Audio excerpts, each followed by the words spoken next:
Como movimiento Poetas del Mundo, hemos estado llevando un trabajo desde hace ya muchos años, llamando la atención a través de la poesía de lo que significa el cambio climático, de la amenaza del cambio climático y el calentamiento global.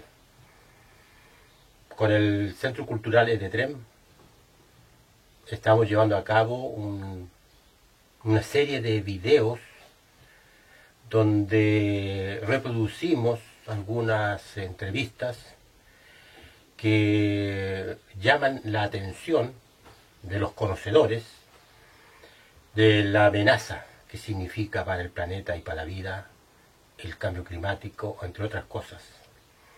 Aquí les presento un fragmento de una entrevista que hace Blast al exministro de Finanzas de Grecia, aquel ministro que lo recordarán, negoció o negociaba en tiempos del primer ministro Tsipras la deuda griega con la troika, Yanis Varoufakis, donde nos dice, entre otras cosas, que el capitalismo ya ha muerto y que hemos entrado en una nueva era de sistema postcapitalista y que es aún peor que el capitalismo mismo.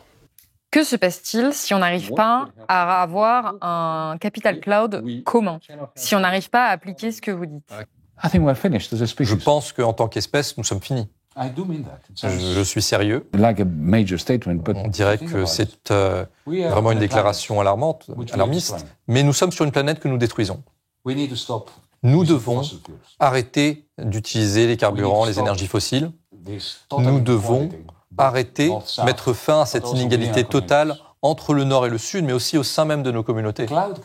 Le capital cloud empoisonne nos conversations, non pas à cause des lubies d'Elon Musk, mais parce que le capital cloud accumule plus et plus vite lorsque nous sommes énervés les uns contre les autres, lorsque nous sommes en colère, lorsque nous nous parlons. Donc le capital cloud est conçu pour empoisonner nos conversations et pour nous distraire de notre intérêt commun. Donc si le cloud capital continue d'appartenir au 0,0001%, on ne va pas pouvoir se coordonner sur la bonne manière de mettre fin à la catastrophe climatique et sur la manière de prendre soin de nos communautés pour qu'ils ne soient pas repris en main par les fascistes, par les Le Pen. Donc on parle vraiment de la survie de l'espèce quand on parle de socialisation du capital cloud. Ce que vous expliquez, c'est qu'on a besoin d'un changement total de paradigme, c'est-à-dire une intervention très forte des pouvoirs publics, une nécessité de pensée collective. On doit réussir à penser un avenir commun quand tout nous pousse à penser un avenir individuel. Donc ça passe par l'information. C'est ce que vous faites dans votre livre. C'est ce qu'on essaie de faire ici à Blast. Mais ce qu'on constate, c'est que même quand les gens sont informés, ce qui est déjà difficile, même quand ils s'expriment dans les urnes, leur volonté n'est pas respectée. Et c'est ce que vous avez vécu en Grèce, quand le peuple grec a voté en 2015 contre les mesures d'austérité et qu'elles ont quand même été appliquées. Comment est-ce qu'on fait face à ça, ou même en tant que citoyen, on se sent pas écouté? Et on a un exemple récent en France avec les élections législatives où la volonté des gens n'a pas vraiment été respectée. Et ce qu'on constate, c'est simplement qu'il y a des jeux politiciens et à la fin, le peuple a l'impression de ne pas avoir de pouvoir sur la politique. Nous ne devons pas nous bercer d'illusions. Nous n'avons pas une vraie démocratie. Nos constitutions, au premier lieu desquelles la constitution américaine, qui était la première, elle a été créée pour s'assurer que le peuple, le démos, n'a pas le contrôle de la démocratie. C'était ça le but. Ce n'était pas un accident, ce n'était pas un échec. C'était conçu pour cela.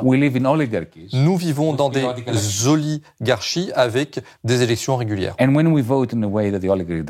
Et lorsque nous votons d'une manière qui contrevient aux intérêts de l'oligarchie se débarrasse toujours de la volonté du peuple. Je dis cela sans passion, sans colère. Simplement, acceptons-le et repensons la politique à partir de cela. Nous avons besoin de prendre le contrôle des processus politiques sur la base de ce que vous avez dit, de la collectivité. Nous vivons dans un monde, je dis techno-féodal aujourd'hui, on disait capitaliste hier, ça n'a pas vraiment d'importance. Mais il faut vraiment réfléchir au régime dans lequel nous vivons. On vit dans un régime à l'idéologie individualiste. L'idée qu'il y a des individus qui produisent des richesses et ensuite l'État vient et collectivise cette richesse à travers les impôts. C'est ce que pense Elon Musk, c'est ce que pense Macron. La réalité, c'est que nous produisons des richesses ensemble, collectivement, mais certaines personnes viennent privatiser cette richesse. Avec le cloud capital, ceux qui privatisent la richesse, c'est ceux qui ont réussi à faire rentrer leurs tentacules dans nos cerveaux.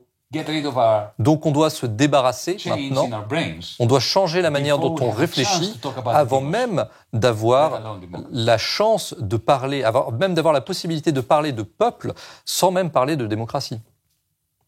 Au vu du constat très noir que vous faites, est-ce que vous avez de l'espoir ? Écoutez, le monde est très sombre, le monde est vraiment très sombre. Mais dans l'obscurité, il suffit d'une bougie pour créer assez de lumière pour qu'on puisse imaginer un monde dans lequel l'obscurité est vaincue.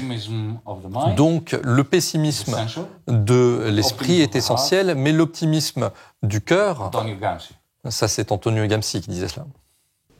Frente a esta realidad, creo que tenemos que movilizarnos a como dé lugar para trabajar por la ecología, por el cambio en el planeta, por el cambio en los paradigmas, donde solo con la movilización de los pueblos podremos cambiar las cosas.